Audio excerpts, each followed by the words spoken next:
কেউ যদি মাজারে আর কবরে সিজদা দেয় গুনাহ বদামল বলেন আচ্ছা যারা সিজদা দিচ্ছেন এরকম আশেক আমাদের দেশে আছে না নেই বলেন তো তারা কি গুনাহ মনে করে সিজদা দেয় না সওয়াব মনে করে আপনি যদি ধমক দিয়া বলেন বন্ধ কর তোর সিজদা বলে কেন কয় শিরক এটা কি শিরক ও আপনাকে পাল্টা প্রশ্ন করবে দাঁড়া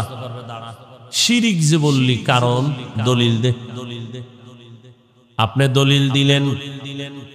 ইবাদতের জন্য আল্লাহ ছাড়া অন্য কাউকে সিজদা দেওয়া হারাম দলিল দিছেন নি কথা কয় না দিছেন সে বলে তোর দলিল থাম এবার আমার জবাব নে আমরা যারা পীরের কদমে সিজদা দেই মাজারে দেই এটা ইবাদাতান সিজদা দেই না তাজিমান সিজদা দেই সম্মানের সিজদা